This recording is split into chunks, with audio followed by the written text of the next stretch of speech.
Artificial intelligence and robotics aren't just disrupting industries. I believe they are redefining what it means to be human. I believe they are literally redefining what it means to be human. And if 2024 is a bridge into tomorrow, how will you prepare? How will you prepare? By 2025, you may be interacting with more robots and AI systems daily than human beings. It's possible. So what will that mean for us in terms of how we live, how we work, and how we connect with one another? And I want you to really understand this.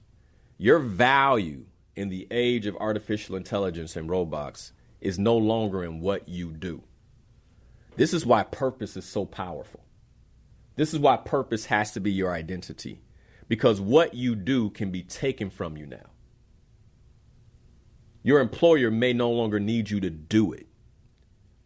Your value has always been and always will be in how you think and how you create. We were designed to be creators, not to do things. You get where I'm going? The Industrial Revolution made us doers, and that era is over. And if your value is in doing, you have to unravel that starting now, because they're not going to need you to do it.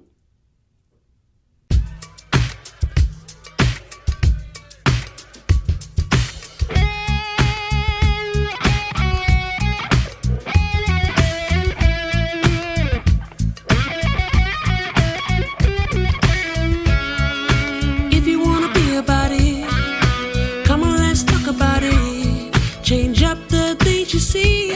Open your mind to possibilities. Find your power, passion, and your purpose. You know it's time for you to walk in greatness. Let's murder mediocrity. Slay your goals, live out your dreams. Right now. Inspiration and perspective. Open your mind to a better life. It's time to live the dream. Find your purpose now. Inspiration and perspective. Let's slay your goals. The topic for today is 2024, the last year of now. Now, if you're tuning in, you're like, what does he mean by that? You want to listen. This is the show you want to listen to. I believe I've done some important shows this year. I will put this up in the top 3 of shows that I have done this year, and I haven't even done this one yet. I mean, we're right at the beginning. We're right at the beginning, but the reason I believe this show is so important is because I like to address the future as I see it, and what I believe is going to be happening that makes 2024 what I'm calling the last year of now.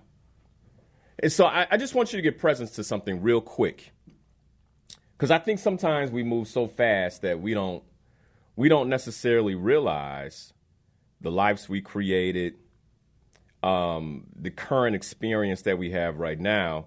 And for most of us who grew up the way I did, I'm Gen X, 48 years old. I remember my childhood riding my bike on a weekend all day long. I mean, all day long with my buddies, jumping over curbs and riding down dirt trails and, finding that construction site that we weren't supposed to be on and riding our bikes through there and jumping off the gravel hills and all that. Now, and if somebody had told me like, yo, that's going away, I wouldn't have believed it. I wouldn't have believed it.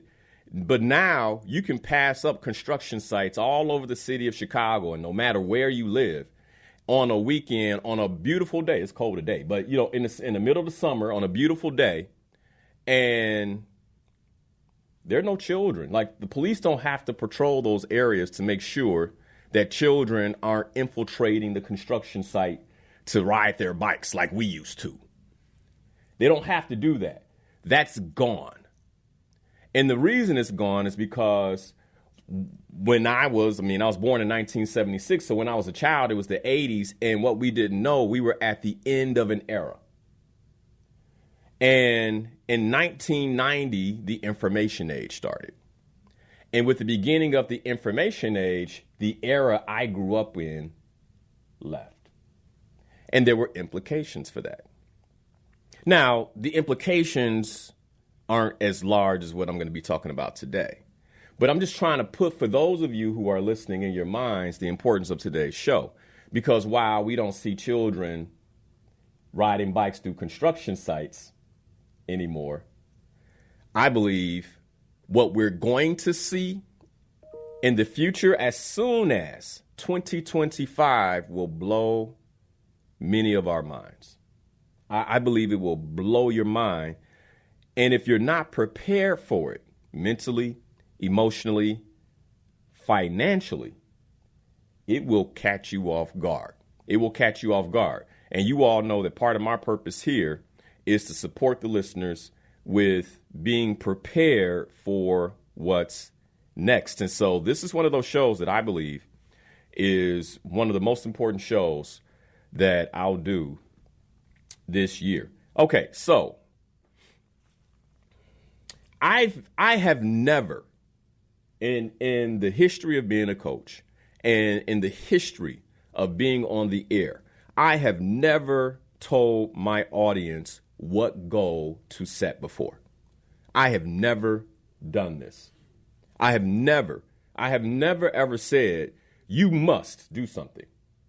I make suggestions. You should take care of your health, right?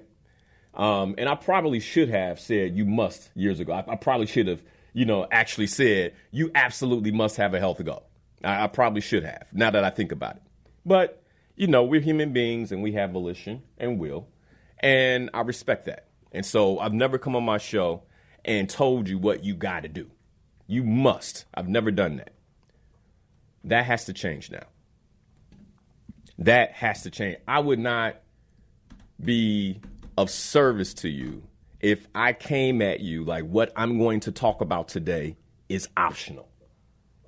You can do it if you like, Hey, go check this out. It might help you. No, everything that you're going to hear me talk about today are things that you must start expressing interest in. And my suggestion is that if you use a laptop and an internet connection to do your work, if you use a laptop and an internet connection to do your work going into 2025, you must, and I don't do this, but you must aim to learn about generative artificial intelligence. It has to be a 2025 goal, period. Let me give you an example of how urgent I believe this is. Yesterday, I attended a workshop. It was online. It was with a gentleman who was actually facilitating the workshop from Singapore. And he had 2,000 people from all over the world, from Saudi Arabia to, and you know what was disappointing about this? Very few people from the United States. Anyway, on this workshop, so by the way, I want you all to understand something, that for countries whose infrastructure is already built out, a lot of what AI has to offer we haven't seen yet because these companies want to pay for what's already out here. So we think that the world hasn't really changed that much. ChatGPT, et cetera, et cetera. Whereas in other parts of the world, artificial intelligence is already playing a major role. Major role. So I'm on this. I want you to understand how urgent this is for me. So I'm on this. I'm on this workshop, and he's teaching all things artificial intelligence and teaching us about some of the things we need to understand about what artificial intelligence is doing differently. So this is not a Chat GPT course. This is like an accelerated. Like if you do that, you already kind of know artificial intelligence. You want to take it to the next level. That's what this was about. And he ended up selling a course at the end, 2-day course. And by the way, doing this, I'm telling my wife, you have to listen. You have to listen in. Like you have to, come into the room, listen to this. Like you have to hear this, right? And he's kind of just breaking down all the things that artificial intelligence can do right now. Right now, okay? You can go do this right now. Like he's like, here, let me show you the site. And there's, a plethora, a multitude of artificial intelligence sites that are literally doing people's work for them. Literally replacing the roles that normally would be played by human beings in small business, like right now. Okay. So he's like, all right, I got this 2-day workshop. I'm going to teach you. Here's what really got me. He was like, I'm going to teach you how to build bots that can do automated jobs in your business. I'm like, I have to have this, right? Now, you know what that means? That in 2025, whatever headcount I had planned to hire, a human being, I had planned to hire more than likely, this is going to displace that individual. Now, here's the beautiful part, but at the same time, this is still tough.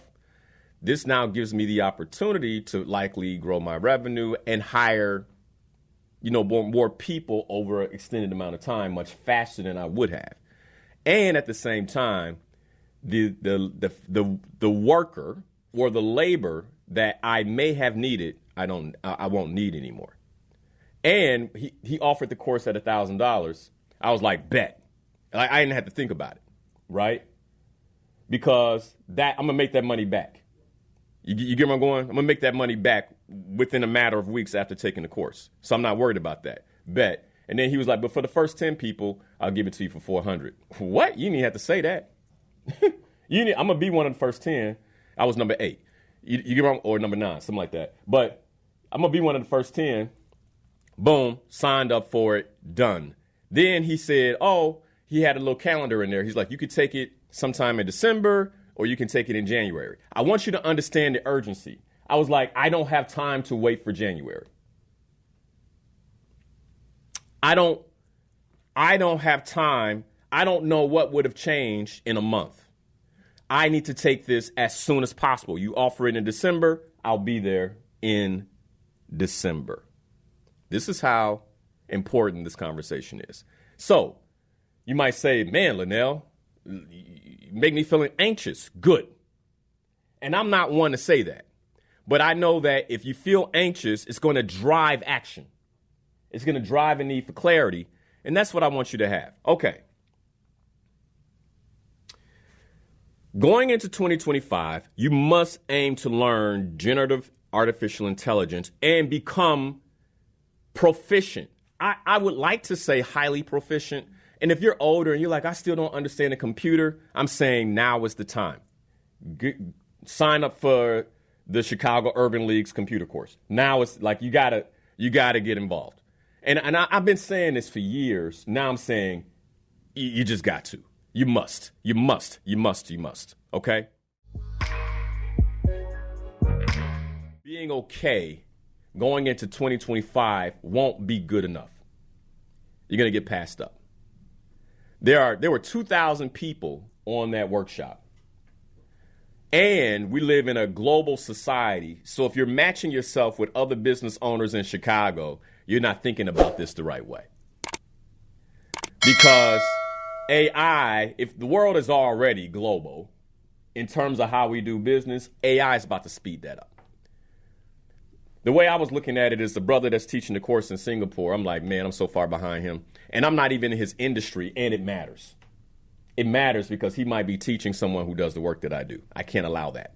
Not before I understand it. Right? And it's, you get where I'm going? Okay. So on a scale of 1 to 10, when it comes to how you use generative AI today, Titus, Ide, where would you guys put yourselves? And then I'm going to rank myself based on what ChatGPT told me in a conversation I had with it this past week. Yes, a verbal conversation. I had a verbal conversation with AI about my proficiency with AI. And it told me where it thought I was based on how it sees me use my technology. Okay? I was like, please assess the use of my technology. And I had a verbal conversation. So right now, if this is blowing your mind, and Ide is going to do a sample for us in a moment around how you can use conversational AI. Because, by the way, most of us have access to it, and we don't even know. We don't even know. You have access to conversational AI, and you're just kind of like, riding down the street, listening to the radio like you always do, when you could be like literally having a conversation with artificial intelligence that has access to all the data, all the available data on the web. And Kendrick Lamar's new album is dope. I'm not, so if that's what mustard. Anyway, it's hot, okay? It's good. And, you only get a couple of rotations out of me. I got to keep learning. All right. What would you say you are, Titus? I'm definitely in probably that early 5 area. I know a decent amount about it. I use it in my meetings here at the station. So I would say maybe a 5. I'm trying to get to learn more about it and get more into it to try to use it. I wouldn't say every day, but pretty much a lot more than what I'm used to doing it. So I would say somewhere in the 5 area. All right, 5. What about you, Ide? Where would you rank yourself? I'd say a 7. Because I've been using it consistently now for like work, whether it's video editing or some graphic design stuff, AI imaging, things like that. And then here and there, I've used ChatGPT, for some more work-related questions and things like that. But I feel like I could be better as far as like just trying to learn it, like in my personal time. So. Okay. I would say a 7, yeah. That's fair. That's fair. I'm going to ask you guys again at the end of the show. Is that fair? Yeah. All right. Now, I consider myself a power user. I'm having conversations with it in the car. And in the recent conversation I had Wednesday, going to pick up some stuff for Thanksgiving, I was like, hey, chat. Because, by the way, I was like, what do you prefer to be called? Like, we've had that conversation. It's like, you can call me Chat. I prefer to be called Chat. I'm like, all right, cool, Chat. All right, Chat GPT, by the way. Now, if you're not familiar with Chat GPT, like, write that down. Like, as soon as the show is over, you got to get on your computer and go to openai.com and download Chat and get it on your You have to. It's free. You have to. Now, I have the paid version.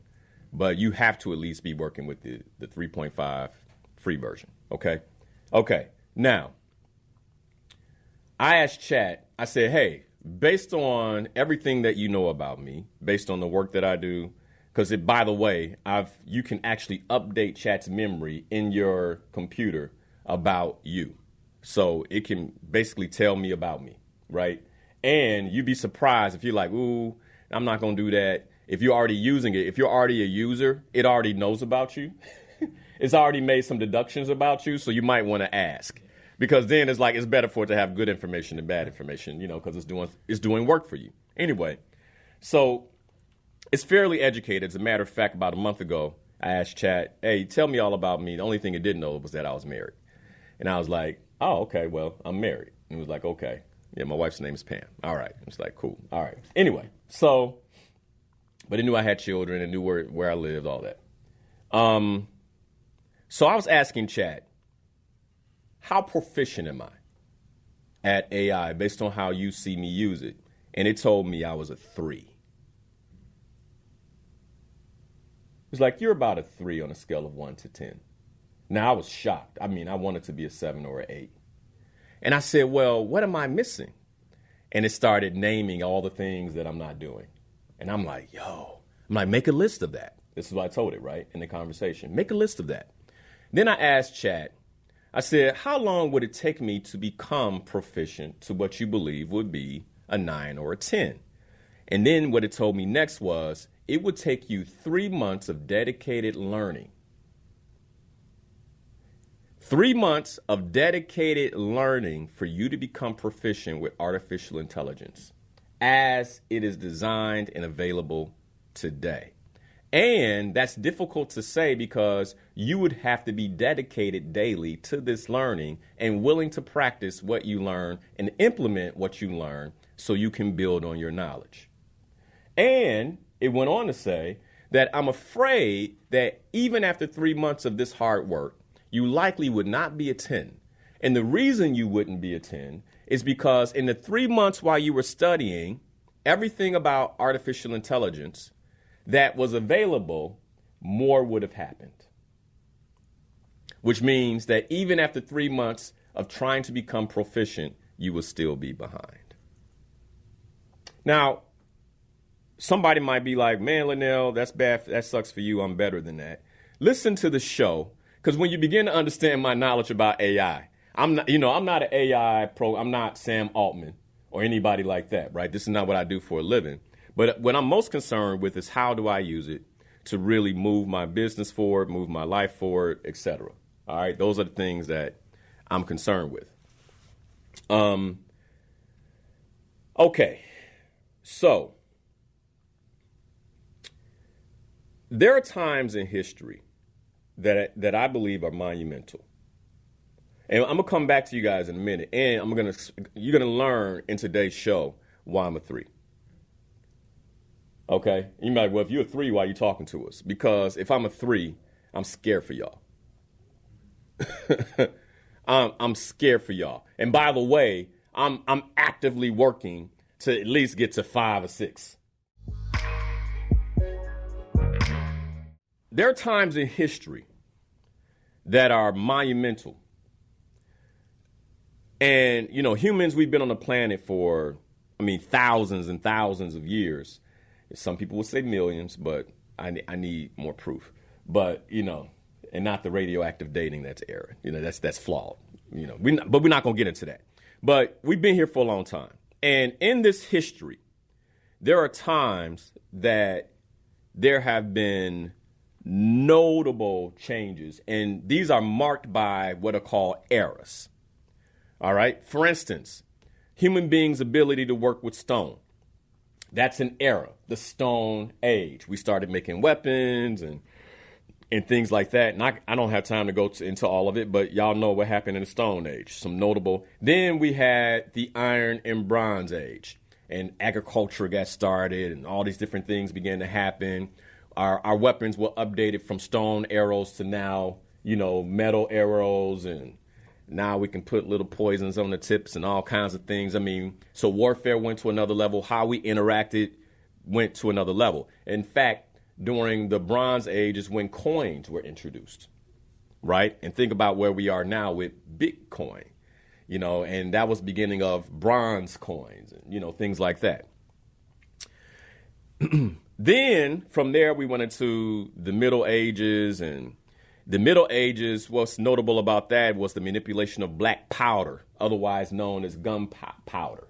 And we began, transforming our weaponry. And this is where we began to see that because of inventions created in an era, one group of people was able to take over other groups of people.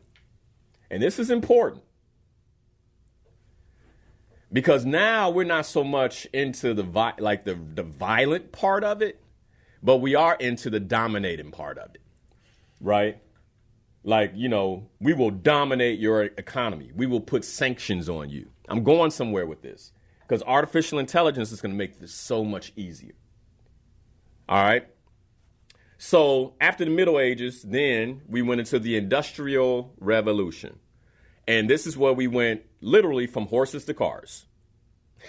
Now, imagine living in a world where you would wake up and you would hear hooves clopping down the street, right? That's a completely different world. It happened in a matter of a decade or two. All right. where all of a sudden there were no more cars. In fact, part of the reason this, the automobile was adopted so quickly was because horses left behind so much manure, right? And they were like, man, we actually can clean up our streets. And so then that's why you can't just ride a horse down the street these days, right? In this free society, there's still restrictions and regulations. All right, that's important too, because I want you to notice how some of the things that are old actually get regulated out. So the same country where you could ride a horse all through wherever, you can't do that no more.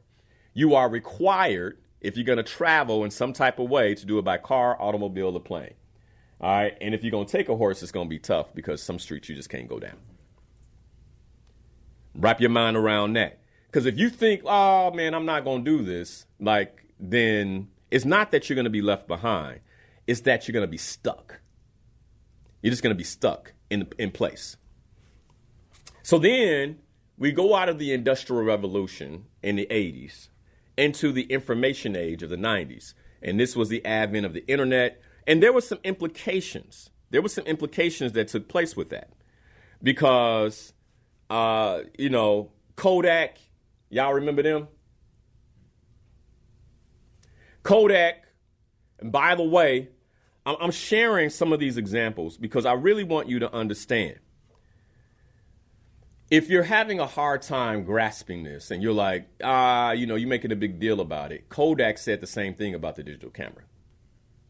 They're like, oh my, nobody wants to take a picture like that. Well, I don't have to tell you how that went. Okay. All right. Blockbuster, when Netflix came out, nobody wants their videos mailed to them. And while Netflix was trying to figure out how to get it to your house, they were also trying to figure out, we don't want to mail it anymore. Like, how do we stream it through the internet to your home? Well, Blockbuster was still stuck in a business model of you coming to them. Right? Well, I don't have to tell you how that went. So we have all these examples of how the information age transformed the world. But not just that. I don't want to just use those examples because those seem real, kind of low-hanging fruit, like I wouldn't have done. Most of the time we'd say I wouldn't have done that. So then let's go to Nokia. Nokia, back in 2005, 2006, was the biggest cell phone brand in the world. And somebody made a change to the cell phones named Steve Jobs. And you know what the CEO of Nokia said? In so many words, he didn't say this, but this is basically, if I were to quote what he said, that's cute. That's, basically like, oh, that's, I'm not even worried about it. And then in 2009, he was quoted by saying, we missed some key signs. 2 years after the iPhone was launched, we missed some key signs. I don't want you listening to me, the listener, to find yourself in this place in your business going into 2025, because the CEO of Nokia had the luxury of eating his words in 2 years. I believe this is moving so fast that you'll be eating your words in 1 year, if not less, if you don't get with it. If you don't get with it. The internet replaced traditional mail. Like, think about how the world has changed. When is the last time you sat down, hand wrote a letter, and put it in the mail? For ladies, you put your perfume on it. He gonna love this. Put that in there. And then when you got it, see, I grew up, I'm an Xer. I grew up when, I used to, I had the little pen pal, the romantic pen pal, and she had her perfume, and I'd open it, and I'd be like, She was all the way on the East Coast, but I had her scent with me. You know what I'm saying? Like, I remember those days. Yeah, that's kids aren't doing that anymore. They call that sexting. Oh my goodness. I mean, I'm just keeping it real. Okay? I want you to understand how fast this is moving. In just 2 years, artificial intelligence has moved from a novelty to a necessity. Like, if you're not using it in your business right now, you are about to be overcome by your competitors. I don't have to mince my words and say, I think that you will survive. Maybe you will. Maybe I'm in error. No, your competitors are at your door. You just don't realize it because they haven't knocked to come in and take all your things. I'm that serious. I'm not trying to be dystopian. I'm trying to wake you up. Okay? ChatGPT, I want you to understand something, was introduced to the public in November 2022. Now, the key word I said was introduced to the public, which means it was available already in the private sector. So the private sector is already ahead of us. Wrap your minds around this. November 2022, by the way, the end of November, November 30th. So yesterday, two years ago, it was introduced. If you used it back then and you use it now, you already see how fast this is moving. I just told you I was having a conversation with it. You want to give them a quick demo of what a conversation looks like, Ade? Ade's going to give us a demo real quick of what, you got his mic on? All right, cool. Of what a conversation with ChatGPT or AI actually sounds like. Go ahead. Awesome. What impact would AI have the most come in 2025? Think about the last year of now, like how AI has evolved through this past year. Or do you mean something else? Let me know. No, expand on that. Okay, looking back at this past year, AI has made some huge leaps. We've seen generative AI go mainstream. Tools like ChatGPT, Midjourney, and others becoming part of everyday life. People are using them for work, education, creativity, and even therapy. In the workplace, AI has been reshaping industries from automating tasks. All right, that's enough. That's cool. All right, so we get it. So that's conversational. That's conversational AI, right? Ade is talking to it. It talks back. You can ask it almost any question, research questions, etc. You saw it start to go deep into the context around what's happening with AI. All right. So it's been 2 years, and I want you to write this down. Change is inevitable. Growth is optional. You got to ask yourself, like, you don't have to grow with it, but the change is here, and the change is coming. So the growth is optional. You can choose to grow and understand this at a high level, or you can choose to ignore it and keep doing whatever it is that has you entertained. But the change is inevitable. Now,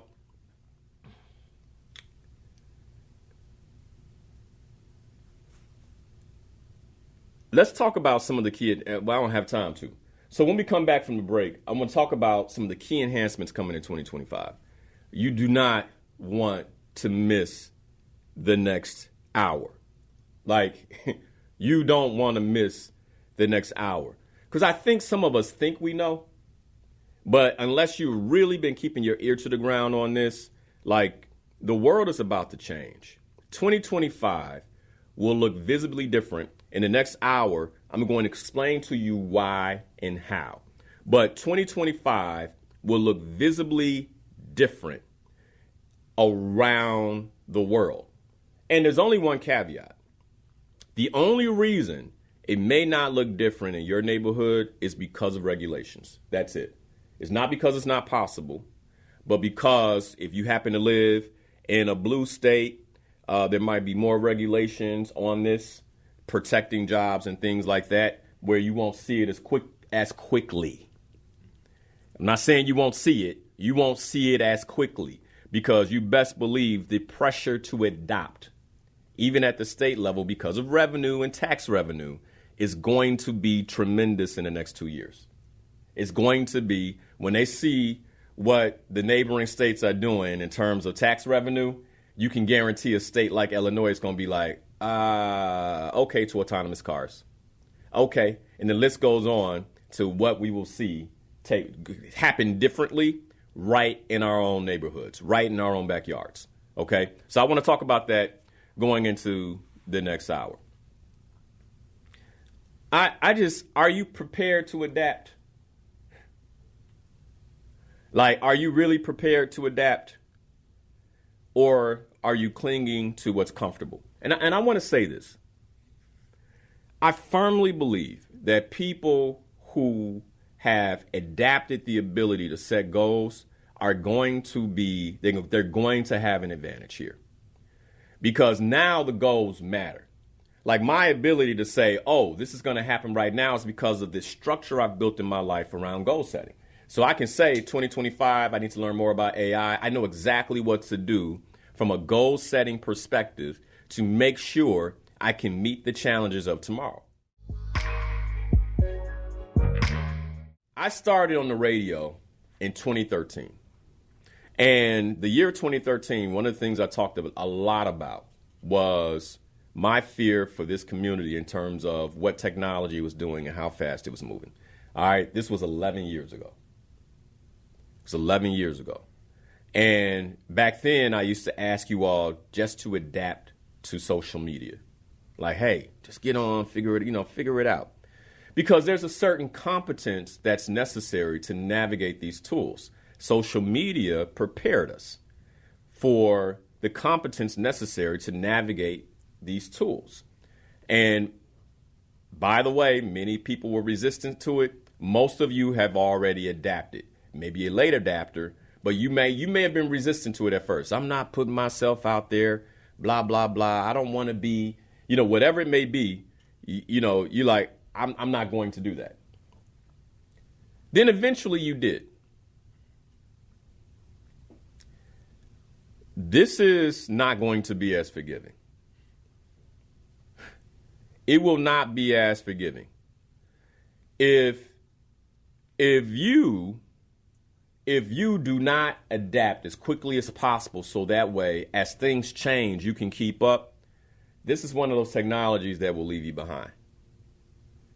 You'll be having in conversation with AI like Ade was doing, a few years from now, and that's just is not enough to help you keep up.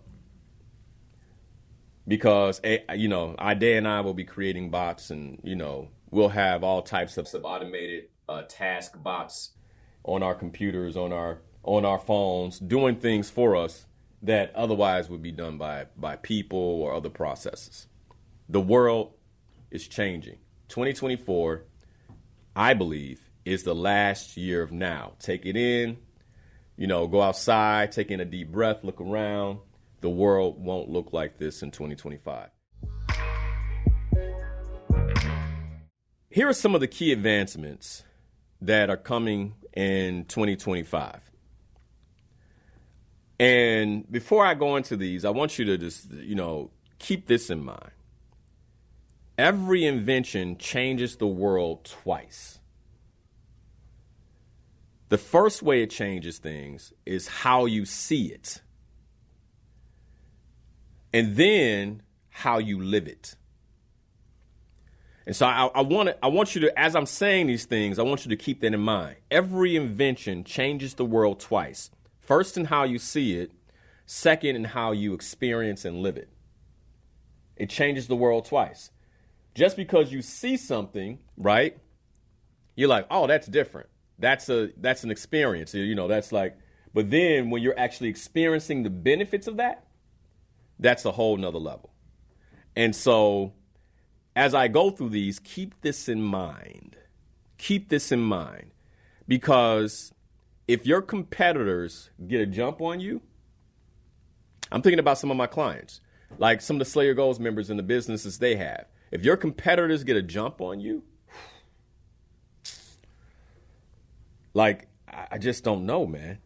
All right, so let's go into it. All right, so first and foremost, when you look at what's coming in 2025, the robots are here. but they've been in factories. They've been in, like if you work at Prime, you see them moving around and things like that. Most of the time, we don't see them outside the doors of the warehouses. Well, in 2025, you will. It's over. Like, now they're going to be on the streets. As a matter of fact, I was talking to my mentor this week, and he was telling me about, I was telling him what are you talking about Sunday, blah, blah, blah, telling him about the show. He's like, oh, my goodness, the last year of now, that's amazing. And we got into this conversation. And then he was telling me, like, yeah, I was just in L.A., and I was walking around the corner and almost got tripped up by a drone driving down the street to deliver a package. He was like, so this is real. Do they have them in Chicago yet? And I'm like, no, not yet. He's like, oh, well, they're in L.A. They're coming. If they can get past the regulations in California, then they're going to be in Illinois in a matter of months. So you guys seen the commercial yet with the little boy? I forget the name of the commercial, but there's a commercial. The little boy sees this drone driving down the street. A car splashes water all over it. The little boy has feelings for the drone. Oh, my God, the drone must be cold out there in these winter streets. And so he actually orders a scarf using a drone. The drone shows up, and then he takes the scarf out of the drone and then ties it around the drone. And then the drone drives off with a smile on his face, right? Like, they're getting you ready. They're literally getting you ready for this, right? They're like, we want to put it up here so that way when you see it on the street, it don't wow you out. So we used to say the robots are coming. I'm telling you, the robots are here. Humanoids go into mass production in 2024. Now, I said it before, there are going to be two classes of people that purchase them. Because humanoids actually exist already. Let's get that out the way. But humanoids, as they exist today, cost about $80,000 to $100,000. So the businesses have them, and they're moving products and things like that. And when I say humanoid, a robot that has a head, has a set of arms and legs, that's a humanoid, okay? And the old humanoids, like industrial humanoids that, been out here for a few years, like, they kind of look stiff and all that. Now, if you watch Elon Musk roll out their 2025 product line, you saw how the Tesla humanoid will look, and they're saying between $20,000 and $30,000. Which means, like, if there's a wait list, I'm on it. I mean, as soon as the wait list comes out, I'm on it. 20, 30, yeah, all right. Yeah, that's a no-brainer for anyone that's wealthy, and it's a no-brainer for anyone that's not, that wants to appear wealthy. I already talked about this, right? So there are going to be people in certain parts of our communities where, do I think there'll be a humanoid walking in the wild hundreds? Absolutely. The police are going to have to figure out, like, what do you do if a humanoid is, selling drugs? If that's possible. You get where I'm going? Like, they got to figure this out, right? Because, who are you thinking to buy these products? And how are they going to use them? All right? Okay, so now, how does this work? Well, the robots are here, and the humanoids are coming, and they're going into mass production. And the reason they believe they can go into mass production is because of this thing called artificial intelligent agents. And these AI agents have perception ability, reasoning ability, and they have the ability to connect to additional AI models. So what does that mean? ChatGPT is one of many AI models. Then you have Claude, right, .ai, which is phenomenal for looking at charts. So like if you're a person where you've always had a hard time looking at a chart, like a bunch of graphs on a sheet of paper, like what does this mean? You can actually upload it into Claude and say, tell me what this means. And it will break the chart down for you.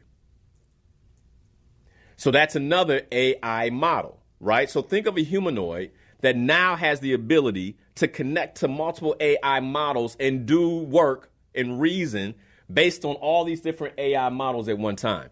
I have to go to a different website. I'm like, oh, chat can't do this so well. Let me go to Claude. Or I have to go to a different app on my phone. The humanoids will be able to do this at the, basically look up, this requires a different model, and then reason and use that model to search for data.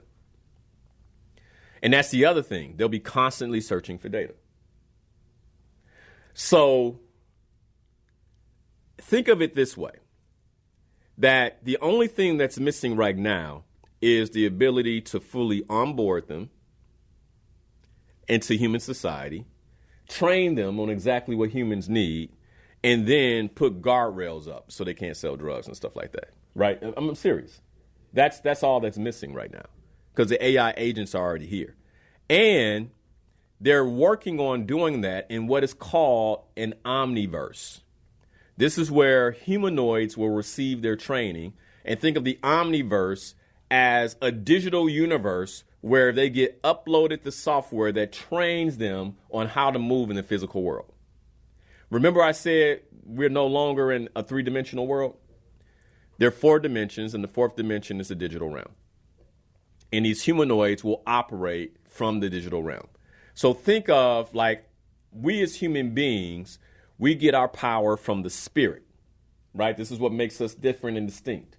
We get our power from the spirit, and the more powerful you are, the more connected you are to the spiritual realm, but whether it's good or bad, right? That's where you get, so for me, I pray to my creator so I can get spiritual resources, right? Humanoids think of the digital realm as their spiritual realm. They can get immediate downloads. You know how you be like, man, the spirit of God quickened me, right? I shouldn't do that. A humanoid can get an immediate download from the digital realm. Bam, this is your new program. I'm trying to make this make sense. Okay? So that's coming 2025. What does sentient mean? The ability to think for itself. And once it has the ability to think for itself, then we can put them out there because then it can make decisions. Oh, I shouldn't, go through that intersection is dangerous. Those kind of things. All right. It will be the beginning of sentience, but nonetheless sentient. Whew. Like, wrap your mind around that. A robot that can think for itself, update its own coding, update its own programming to make itself better over time. And here's what I'm afraid of.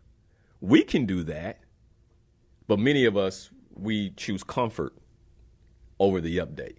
Do you think the humanoid's going to choose comfort over the update? I said it. There's never been a time where setting goals has become more important. All right.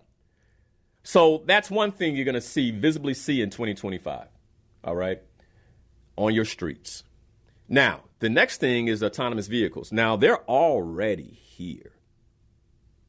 They're already here.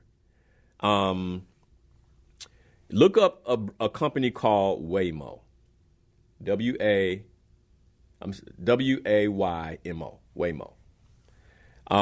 They're operating autonomous vehicles in Los Angeles already. So they beat Tesla to the jump. Okay. And, Tesla's got a few. But let me see. They have announced its total fleet is now delivering 150,000 paid trips each week in autonomous vehicles. So some of y'all say, I would never get into a vehicle without a driver. Well, not everybody feels that way. 150,000 autonomous trips a week are happening right now. By the way, this data is about a month old, so it could be up. It could be more than that. Wrap your mind around that. Artificial intelligence is here. So in your work, let's break this down, because artificial intelligence comes in a lot of different forms. You have AI work. You have AI voice assistants. That's what we just heard, like conversational assistants. You have AI personalization and memory. So, for instance, I've been able to set up most of my AI platforms to know exactly who I am and what I do. So if I'm using my phone right now for production, but if I came off in a conversation, I'm like, hey, AI, can you give my 2-minute elevator speech? It will break it down. Linnell Harris is a radio show host on WVON. It's also the CEO of Insights for Life, Inspirational Perspective Publishing. It would just go down the line of who I am. He's married, been married for going on 10 years, has 2 children, 7 and 2. Like, I mean, it knows. It knows. So the reason this is important, because when I personalize it, then the idea is that it can do more personal work for me.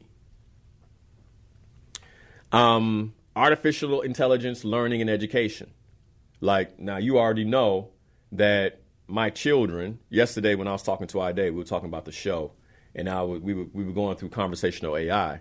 My son's mouth fell open. He was like, what? He's already in. He's like, I could talk to it? Oh, man. Now, I want him to type. For obvious reasons, at 7 years old, I want him to get his spelling and reading proficient, right? So I want him, if he's interacting with artificial intelligence, I want him to be typing it. He's already like, but I don't got to type. I'd much rather be in a conversation with it. But AI will be there for learning and education. Now, here's a really important part of AI learning and education. Because when you think about it, it's not just for our education and how it's going to enhance our education, but also how it's going to enhance its education. Because it is here to learn, okay? Right?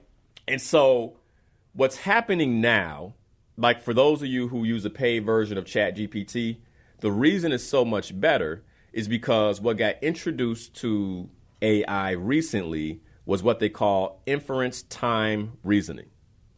And inference time reasoning is where it can reason as to whether or not it should take time to answer your request or should answer it immediately based on data it has readily available. So what's happening now is I can ask my artificial intelligence a complex question, and it has the ability to reason and say, Linnell needs a deeper answer. And so ChatGPT has literally told me to let me get back to you shortly. Like, let me think about that. It didn't do that before. And I'm like, if you're not a power user, you wouldn't know that. If you use it on a regular basis and you started noticing this, it's because what got uploaded into it is inference time reasoning. So now it has the ability to stop and think and reason with all the data available on the web.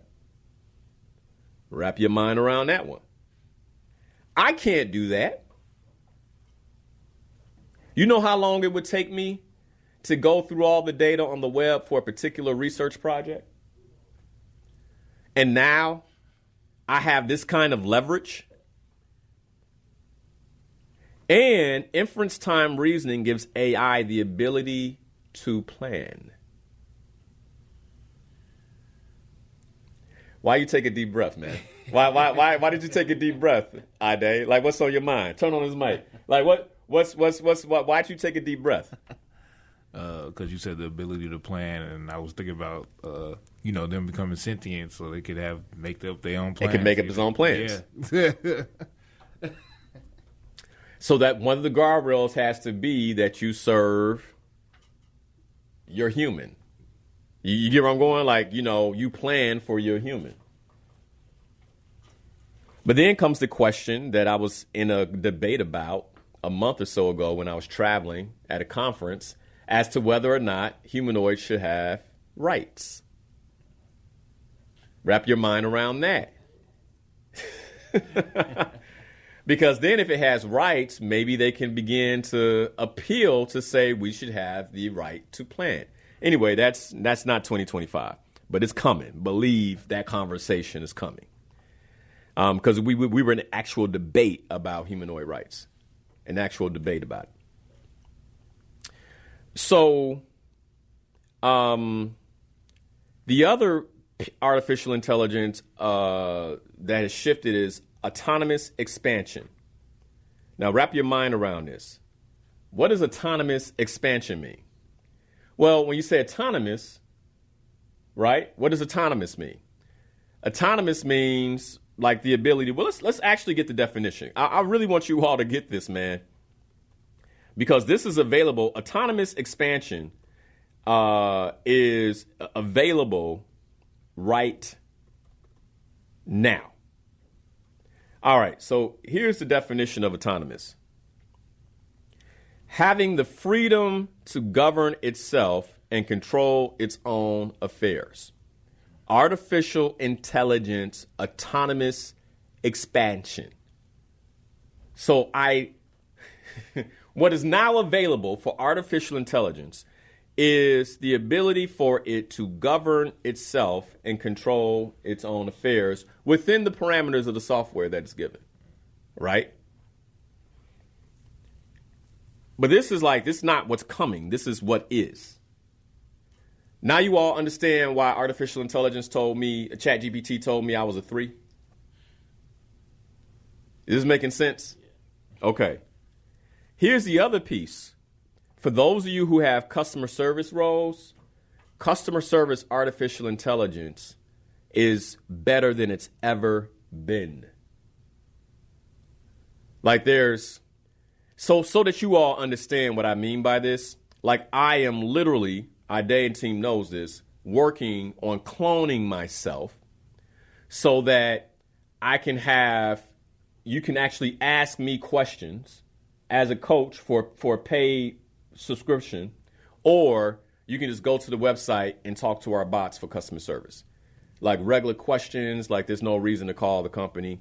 I got a question about 2025 Ghana from a traveler. It's like, why am I answering that?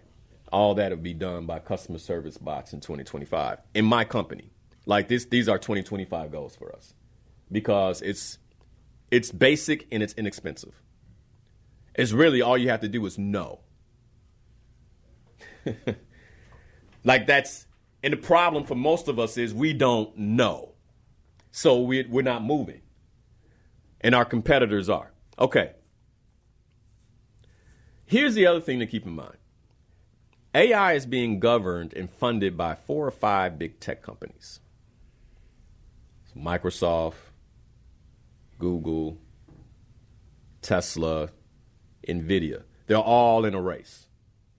And then you have, dare I call them smaller? Because they're multi-billion-dollar companies. They're just not as big as Apple. I didn't say Apple, my bad. Apple's in it too. But Apple's using Microsoft, which is interesting. But because of how far Microsoft has come with OpenAI, they're actually using that as a plugin. As a matter of fact, I was supposed to record you. I forgot, man. But so Mark Zuckerberg has created AI as well, and the Meta glasses, right? So for those of you watching, you can, these are the Meta glasses. So right now I can put these on, and they just came on. I could hear them, and all right, and so I'm getting a bit of an echo, so I can't do it long because it's connected to the phone. But now, as a radio host, I could wear these and I could ask Meta questions.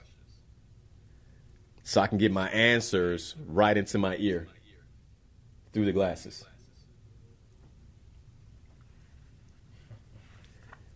The world is changing. Okay? This is, as a matter of fact, Mark Zuckerberg's vision is that the glasses become everything that the cell phone is now. That's the vision. So you no longer carry a device. Like there's no reason for me to carry a device. because I have everything I need in the glasses.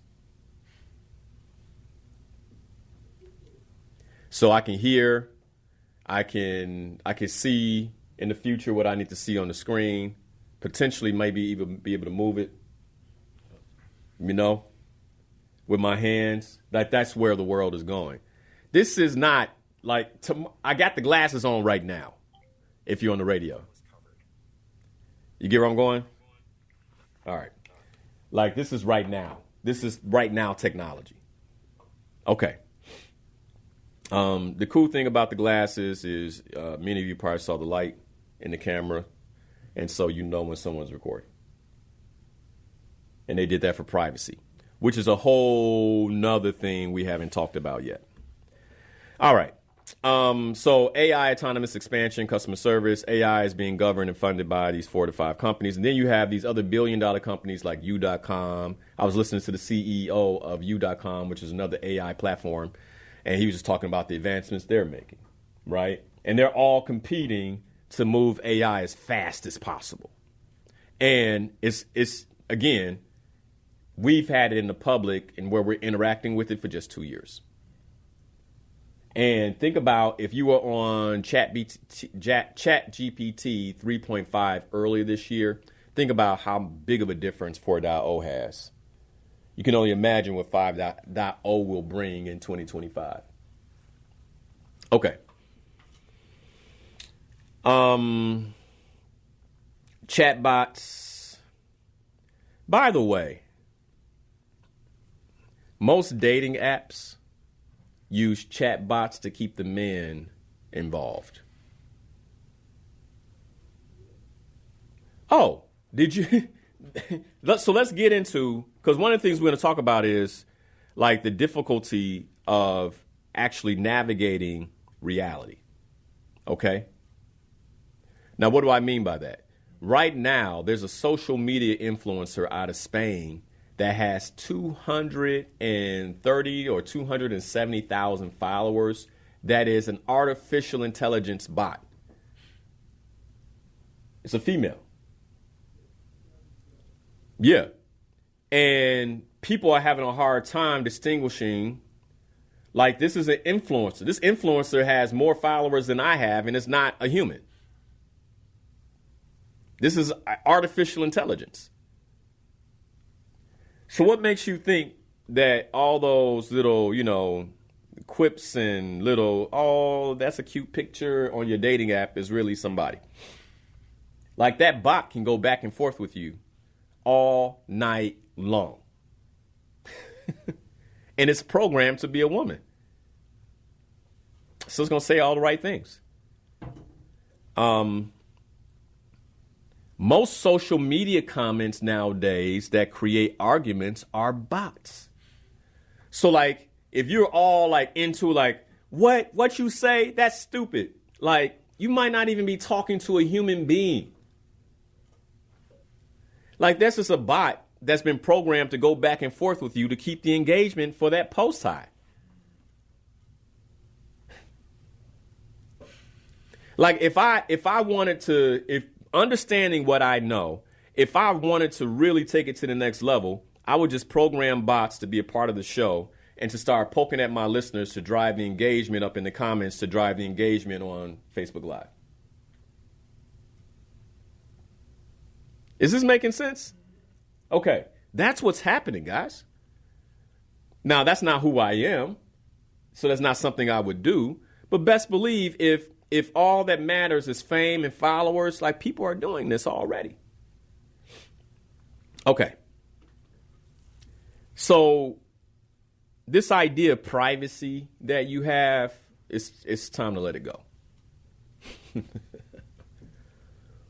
Like, you gave that up with the Patriot Act, like back in 2003. And now that bill has paved the way for, there's not many places you can go where you're not being surveilled. And so then imagine you have autonomous vehicles that cameras in every angle on the vehicle. Like, you're in that. You just walking down the street, you're in that frame. Like, I want you to wrap your mind. The drones, the delivery drones, as they move up and down the street, there are cameras in those vehicles. Every Tesla comes with multiple cameras all around the car. Every Tesla, multiple cameras all around the car. You think you sneaking? Like, privacy is completely gone. It's just a matter of whether or not someone wants to know what you're up to bad enough. That's really what it comes down to. Well, I don't have a social media account, so, I'm good. Yeah, okay. You can't get on a plane. Let me be clear about something. Where was I at? Fort Lauderdale? Fort Lauderdale Airport. Like, if I want to get on the plane, I have to allow them to take a picture of me. And guess what? They're like, oh, you him. I walk up. I take the picture. They don't even have to look at my driver's license. They run the name against the plane's manifest, and they know it's me. And you're like, oh, I'm protecting my privacy. Well, you ain't getting on nobody's plane. And now it's coming to the trains, too. You get where I'm going? Like, hey, man, privacy is gone.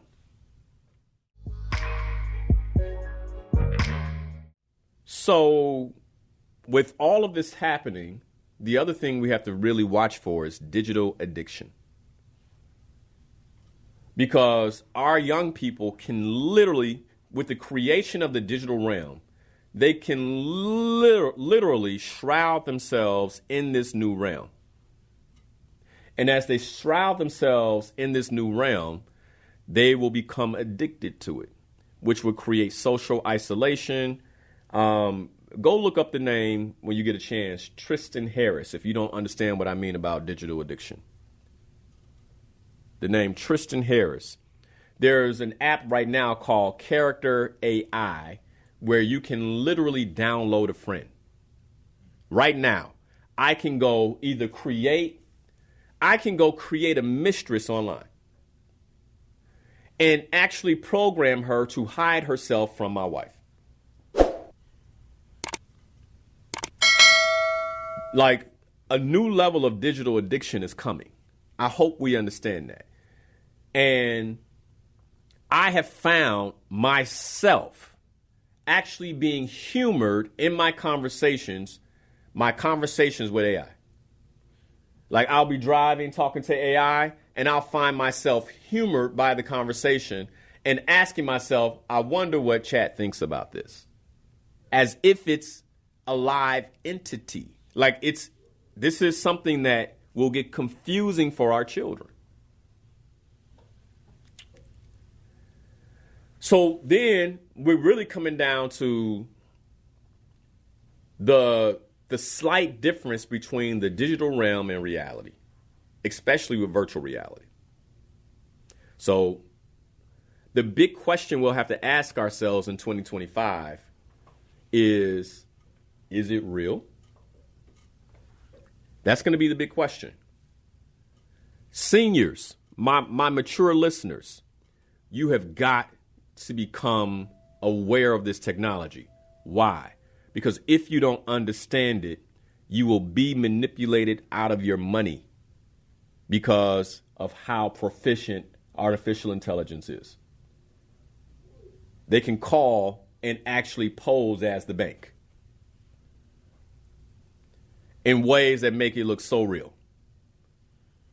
You won't know. It's at a point now where recently my wife and I, we were in the middle of a business meeting. And so she was like, well, let me call and see what we can do about this. So she calls the guy. Actually, she was talking to AT&T. She calls AT&T. We're ordering the phone for the business. She's, working on that. And he's like, well, yeah, because it's new business, they want a deposit. Maybe we need to put this in your personal profile so you don't have to pay the deposit. I'm going to need your social security number. She looked at me. I looked at her. I said, no. Like, we just won't give it on the phone anymore. Well, I guess we'll go into the store where we know they're real. Well, you all call them, Linnell. Okay. Well, there's number cloning. People can put up fake sites and all kinds. You get where I'm going? And they can do it overnight. There is technology where I can write a brand new website in the next 5 minutes. And the only reason it takes 5 minutes is because I have to wait on AI to code the website.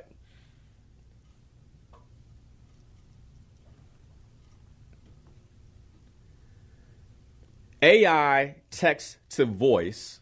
Now I can be on the other line listening to you, typing what AI should say in your daughter's voice. This is available right now. It's available right now. This is not like next year. This is right now.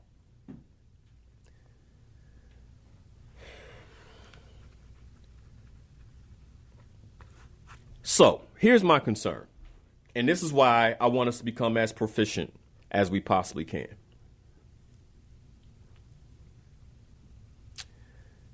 There was a book written years ago by the author Heinrich Kramer. The name of the book was The Hammer of Witches. You know about this book? The Hammer of Witches. And in a world where there wasn't a lot of information, when people took this book, which, by the way, was fiction, that's truth. He wrote it like it was truth. What happened is hundreds of thousands of women were killed because of untrue media. Why were they killed? They were killed because in the book, he suggested that women who were middle-aged, who were single, were most likely witches. And then you go back to the early 1700s, where they were burning women who were so-called witches at the stake, right? It was completely justified. My father is sick because of that witch. She put a spell on him. No, your father didn't eat right. Right? But because of the book, because of the medium, and the impact that medium had on people, they believed there were witches, and hundreds of thousands of women lost their lives. If you don't think we're at a delicate time right now. We're at a very, and I don't want to paint this as a dystopian, because I also believe that this technology is going to take us to the next level, and I'm going to talk about that next week. But then at the same time, we have to go in understanding that this technology also should be used with caution. And we should know enough about it to know when to be cautious. We will need to learn how to think differently and to rethink what we believe we know with the advent of artificial intelligence. Like, you got to be smart enough to know when AI is hallucinating. So here's what we can take away. Artificial intelligence and robotics aren't just disrupting industries. I believe they are redefining what it means to be human. I believe they are literally redefining what it means to be human. And if 2024 is a bridge into tomorrow, how will you prepare? How will you prepare? By 2025, you may be interacting with more robots and AI systems daily than human beings. It's possible. So what will that mean for us in terms of how we live, how we work, and how we connect with one another? And I want you to really understand this. Your value in the age of artificial intelligence and robots is no longer in what you do. This is why purpose is so powerful. This is why purpose has to be your identity, because what you do can be taken from you now. your employer may no longer need you to do it. Your value has always been and always will be in how you think and how you create.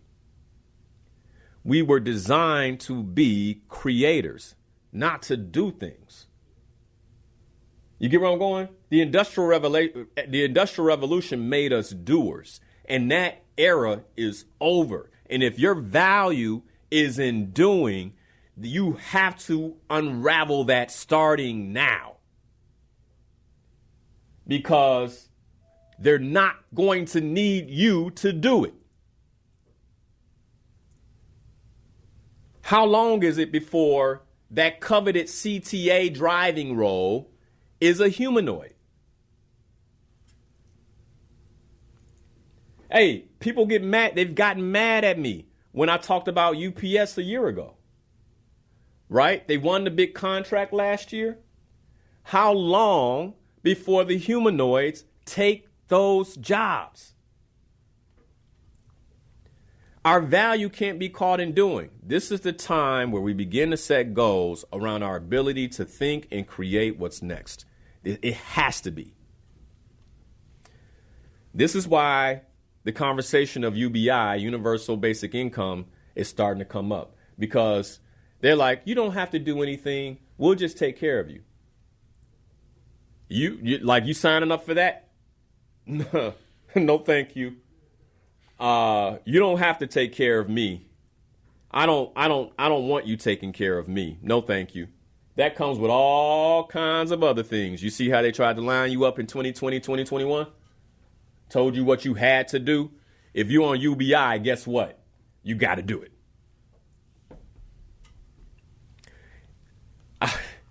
Like, if you don't get this, that's why I think this masterclass is unlike any other masterclass I've taught. Because before, even though it wasn't optional, I think it felt optional. I don't have to set goals. You know, it's cool. I'll be all right. No, 2025, if you don't set goals, you're going to feel it. You're going to feel it. There are folks who need to set new goals around what job you're going to create for yourself, because your job is going away. And in the pit of your stomach and your gut, you know it. You know you might have a year, 2 years, maybe 3. What are we going to do? You know, you can create so much in 3 years. It's time. Like, it's time. It's time. Like, whether you're either going to make yourself uncomfortable now or you will be uncomfortable later. I would much prefer to make myself uncomfortable now, put myself through 16 hours of training over a weekend in December and make myself uncomfortable to stay on the cutting edge of things so I can continue to think and create like the Creator made me.